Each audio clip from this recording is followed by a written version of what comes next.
You ever get that uneasy feeling when you think about unexpected expenses? Like one surprise bill could completely throw everything off? It's funny. People plan vacations, weekends, and fun things, but almost nobody plans for the things they don't expect.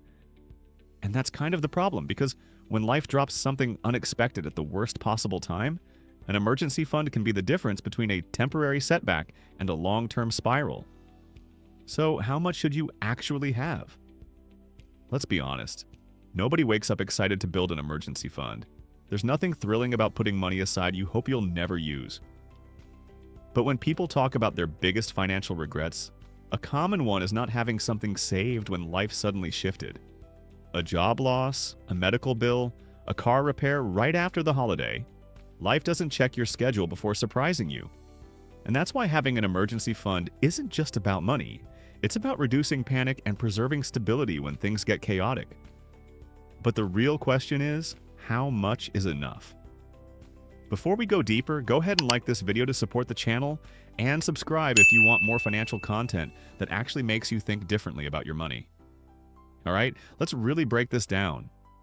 Let's start with why emergency funds matter.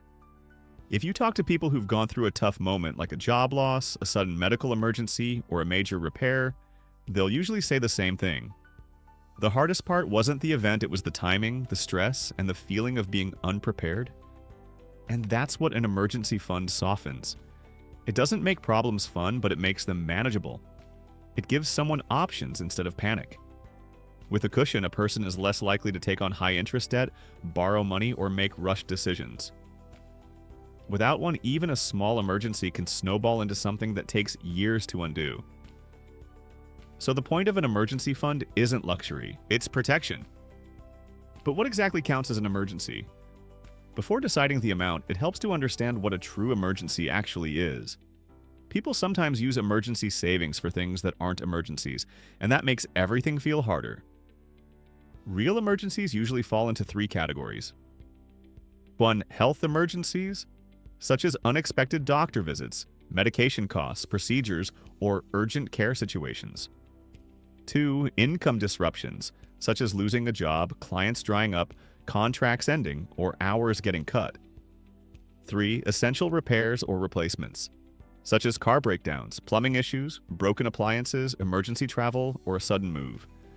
These are moments where life basically says, you have to deal with this right now. And because they're unpredictable and often expensive, the size of the emergency fund matters more than people think. Now let's talk about the popular guideline of 3 to 6 months of expenses. This is the advice most people hear: save 3 to 6 months of living expenses. But hardly anyone stops to ask why. And it's because an emergency fund is designed to cover the essential, not someone's full lifestyle. If a person loses income, they don't need money for extras. They need money for basics. So the calculation becomes essential monthly expenses times 3 to 6. This usually includes rent or mortgage, utilities, basic groceries, gas or transportation, insurance, minimum debt payments, and medical needs. But here's the thing. The 3 to 6 month guideline is only a starting point. Some people need less and some people need more, depending on their situation. A different angle to look at is what affects your ideal emergency fund. Instead of one-size-fits-all advice, it helps to look at personal circumstances. Here are major factors that change how large an emergency fund makes sense. Job stability. If someone has predictable income and a secure field, 3 months may be enough. But if the job is seasonal, commission-based, freelance, or unstable, more runway helps. Financial dependence. If anyone else relies on your income, kids, parents, or others, you'll want a bigger cushion. Health considerations. Unexpected medical expenses can add up fast, so people with ongoing health needs usually benefit from a larger fund. Housing situation. Renters and homeowners face different risks. Homeowners often deal with repairs, which can get expensive quickly. Existing debt. People with high-interest debt sometimes feel they should skip the emergency fund. But without one, debt often grows even faster when unexpected expenses happen. Cost of living. Emergencies in expensive cities cost more. A repair or medical bill might be triple what it would cost in a cheaper area. Support system. Some people know they could rely on family in an emergency. Others don't have that safety net. This changes the ideal size of the fund. So, how to build it step by step?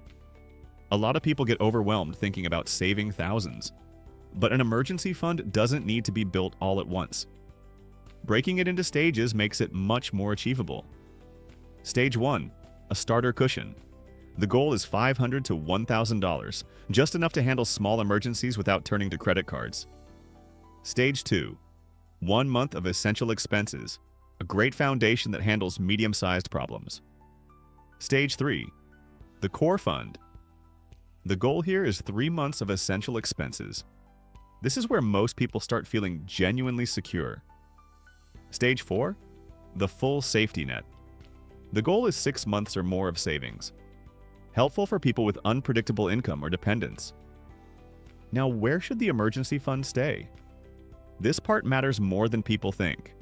The emergency fund should be safe, liquid, separate, and easy to reach in a crisis. That's why people often use high-yield savings accounts or money market accounts.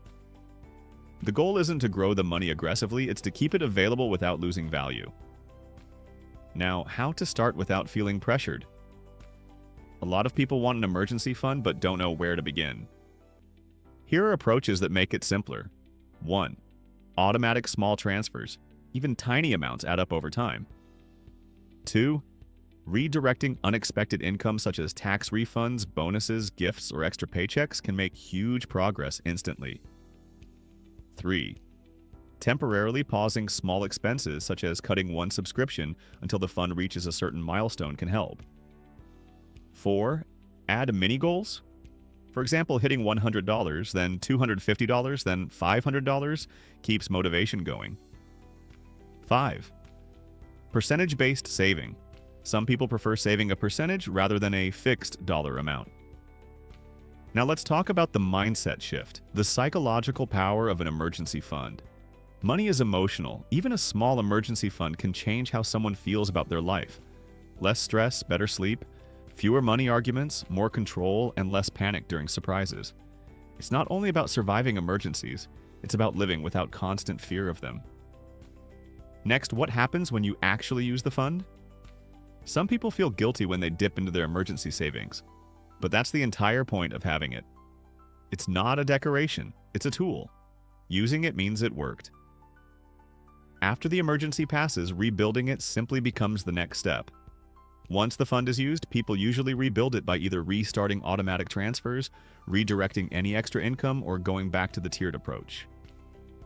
There's no rush. The goal is progress, not perfection. Now there are common mistakes to avoid. These are things that often cause problems. A. Keeping it in a checking account. It makes it too easy to spend by accident. B. Investing it in risky assets. If the value drops during an emergency, that defeats the purpose. C. Putting every dollar into the emergency fund and forgetting other goals. Balance matter. Having too much cash sitting there can slow financial growth elsewhere. D. Using it for non-emergencies. A sale is not an emergency. Concert tickets are not an emergency, and impulse purchases definitely aren't emergencies. So, how much should you have saved? Here's the simplest way to figure it out. 1. List your essential monthly expenses. 2. Multiply that number based on your situation.